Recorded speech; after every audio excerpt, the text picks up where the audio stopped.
Legal expert and volunteer firefighter, manager and climate fresk facilitator, business manager and mentor. At BNP Paribas, every employee has a unique career path and specific unexpected community engagements. In this podcast, we'll learn more about the commitment of the men and women from across the world who are working, each in their own way, towards a more inclusive, durable and sustainable society. We asked them to tell us their stories, and they shared them with us via voice notes. And that is what you're about to hear. Welcome to Unexpected People, the podcast that'll make you want to help others.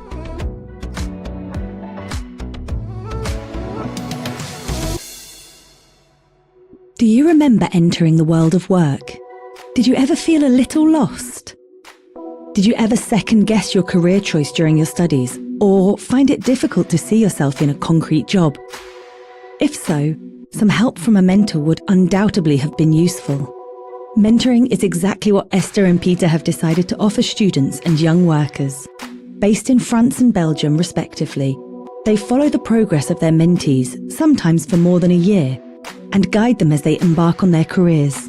In this way, these two BNP Paribas employees contribute to one of the group's ambitions, making it easier for several hundred young people to enter the world of work by providing them with support.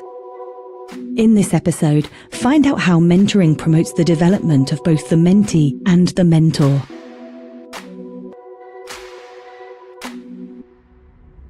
J'ai fait des études d'ingénieur, donc c'est vrai que ça... I studied engineering, so it's true that it could have led me into lots of fields.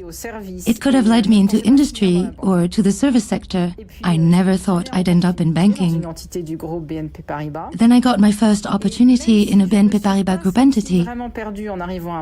And even though I didn't really feel lost when I arrived at my job, sometimes I didn't have a clear idea of what I could do or hope I could contribute. And since joining BNP Paribas, I've moved into different sectors, but always within the group. I joined the bank some 20 years ago. I had studied communication, political and social sciences, in fact. And my role in the bank, my first role in investment banking, was to negotiate contracts for over-the-counter derivatives. Actually, deals done in the dealing room where they needed legal documentation to cover these deals. The funny thing is that I really didn't know what a derivative was. I didn't have any real background in banking or economics, so I had to learn everything from scratch. I was actually kind of lost. The legal side of things was fine, but I kept wondering, what exactly are we doing here? What's behind all this? I know really what it feels like not to know or not to know to have any fundamentals or background to lean on. Peter has been a relationship manager for financial institutions for 16 years, and Esther has been a risk analysis and CSR methodology team leader in Paris for 4 years. Their first experiences of the world of work were uniquely different, but today they share the same desire to pass on what they both learned. For Peter, it's about giving back what he received from his mentor. And for Esther, it's about sharing with students the tools and opportunities that could have helped her. I was there without a background in banking and economics, so I had to find a mentor, and I found somebody who I could go to and ask for help without being compromised in any way. He taught me simple things like don't go to your boss with questions, go with solutions, all these unwritten rules that you do not learn in school. He guided me through that difficult time of feeling on my own. So I really know what it is being a bit lost in the beginning of your career. I never had a mentor. It would probably have given me more confidence or helped me make the transition more quickly when I changed jobs. On the whole, I think that the people for whom it makes a real difference are those who come from a family where no one has followed the career path they aspire to. Those are the people who really need help and advice. I've always enjoyed advising the young people in my team, like interns, for example, and showing them the range of career opportunities open to them.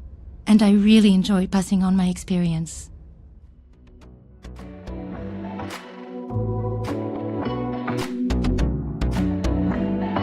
Peter joined BFACE in 2019 and Esther joined Article 1 in 2022. For Peter, it's an opportunity to support young Belgians who may lack a network and contacts in the professional world. Esther is committed to equal opportunities and offers 2 hours of mentoring a month to students. For the mentoring, in theory, the sessions take place once a month and are held live. Typically, I always start with a personality test or one or more personality tests, because I strongly believe when you're young, the biggest challenge is not knowing yourself. Gaining self-awareness is really, for me, essential. It's also what helps them eventually to find roles where they can truly make a difference and where they can feel good when they get a task, that they feel energized and not draining energy. We also work on improving their CVs, of course, because to apply for a role, you need a CV. And I prepare them for interviews, ask them the questions they can expect. Sometimes it feels a lot like coaching, and it is a bit like coaching, and I help them build self-confidence. Act like you belong there. I started about 2 years ago. I first took an online training course offered by the association. Overall, it helps you to understand that mentoring isn't about saying, "Hey, I'm going to get you hired by someone I know." The aim is to show young people the resources they have within themselves to get them over that hurdle, which will help them later on in their working lives. It also equips them for the start of a career. Then I was put in touch with some mentees. Now I work with them in the form of fortnightly video meetings to find out how they're getting on. I ask them questions about what they want, give them advice, and then we go over their CVs together and prepare for interviews.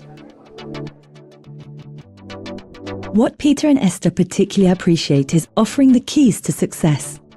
By giving up their time and sharing their experiences, they forge solid links and are enriched by this exchange. This is what Peter calls reverse mentoring. I enjoy helping people who are already performing at high level but just need a small push, and sometimes that small push can make a big difference.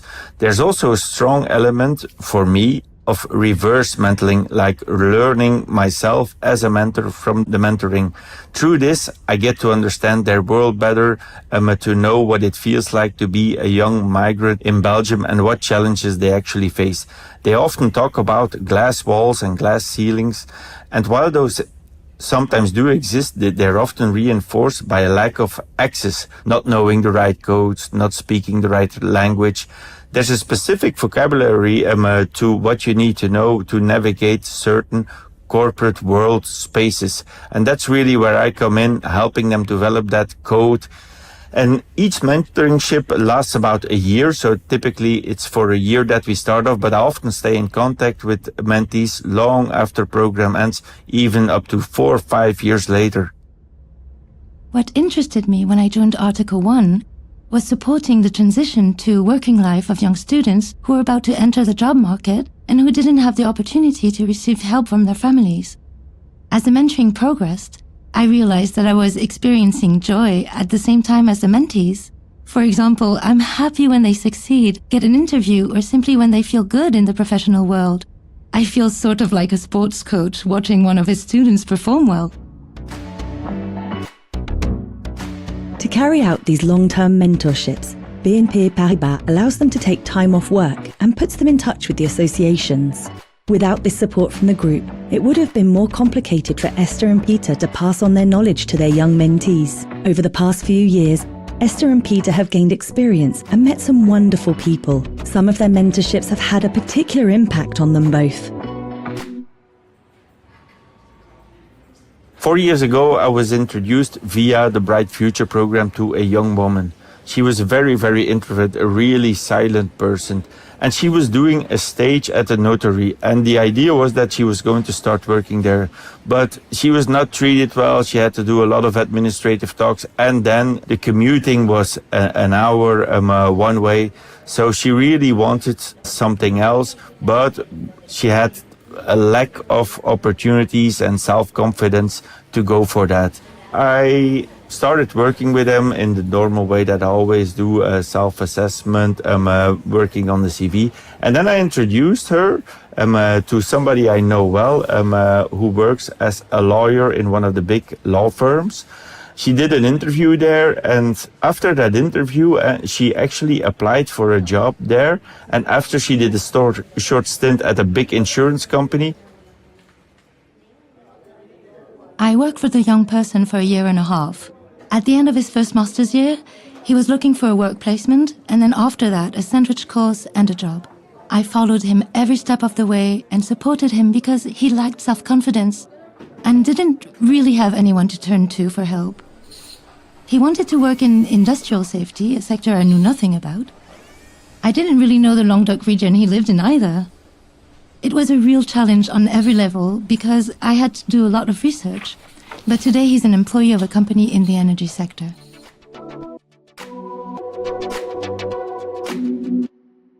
Peter and Esther's mentees saw their careers evolve over the course of the year. The methods were simple, the advice sometimes intuitive, and the results were soon visible.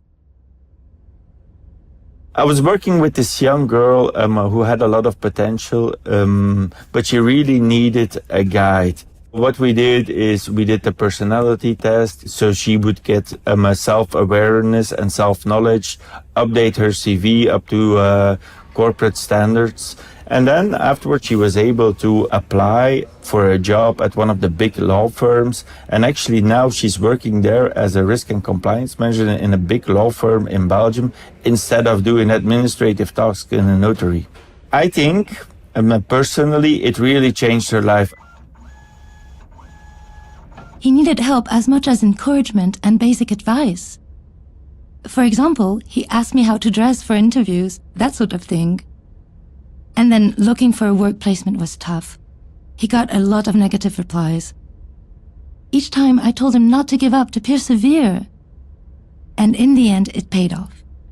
And so once he had his work placement, I told him to let his manager know as soon as possible that he wanted to be taken on a sandwich course. Because companies like to be able to keep someone for the long term, they don't have to train newcomers too often. So I coached him on how to talk to his manager about it, and that worked too. So he got his sandwich course, then his contract. At that point, he had some doubts because it was a fixed-term contract. I told him it's just a first step and he needs to hang in there, and today he's got a permanent contract. Peter and Esther are proud of how far they've come. By helping to transform the daily lives of young working people, they feel some of the satisfaction and serenity that they've helped to bring about. The mentoring often, and especially with the success stories, really makes me proud. Helping other people is also helping oneself. You feel really good about it. By doing good, you feel good. And that's really an important thing, to feel proud about what you do and how you help other people. Of course, I'm very proud of him, and I really enjoyed accompanying him, helping him and passing on to him what I know about the world of work. I remember that when the mentoring was over, he said to me, "I'm going to send you some flowers to thank you." I refused, of course, but I found it very touching. After a year and a half or so, the mentor initiated by Esther and Peter had come to an end, but the relationships last beyond this initial support. After the mentorship, she came back to me to update her CV, and we quickly did that. That was like out of the mentorship after it officially had ended. And it was like, and afterwards, through updating that CV, she really got a really, really nice job. And I was so even happier for her. And like for all the mentoring I do, I share these stories often with my wife and my friends. And well, I'm really proud about it. The mentorship with this young person ended a short while ago. I haven't heard from him recently, but I'm sure I will soon. I've also told my family and friends about it. It has inspired them, because we often ask ourselves, how can we help young people? And this is a really concrete way of doing so. For Esther and Peter, the mentoring experience has transformed their relationships with their colleagues and left an emotional mark on them. Thanks to the mentoring, what I really got out of it was the reverse mentoring. And you really become a better person and really understand cultures and people and also what's in young people's minds. It kind of keeps you young. Also at work, it helped me to become a better manager. You know what works for people and what doesn't. Now I often have colleagues that come to me for help to pimp their CVs, update their CVs, ask me for career advice, even colleagues sometimes that are much older than me. Well, I guess it's never too late to learn about yourself. The mentoring experience hasn't really changed the way I work, but it did confirm that I like helping people. So I continue to work with the young people in my team on their CVs, for example, or give them advice. I'd also like to continue mentoring and vary the types of support I provide. In my family, I had to use Parcoursup last year, the French national platform for undergraduate admissions. As a mother, when I saw the workload, my heart really ached for so many young people who don't have their parents behind them. So I said to myself, I'd love to advise and help these young people as they embark on their careers.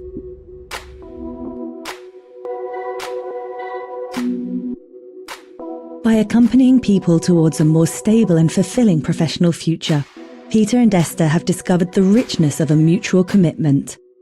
Guided by the paths they help to forge, they feel at home, useful and deeply connected to the people they support. These bonds, forged over time, nourish their commitment and inspire those around them on a daily basis. How would you like to get involved? Would you enjoy passing on your professional experience to the young people around you? This was Unexpected People, a podcast by BNP Paribas. Written by Helen Carbonell. Hosted by Sara Woodcock. Edited by Benjamin Massé. And produced by Lakme. Original music by Simon Zrak.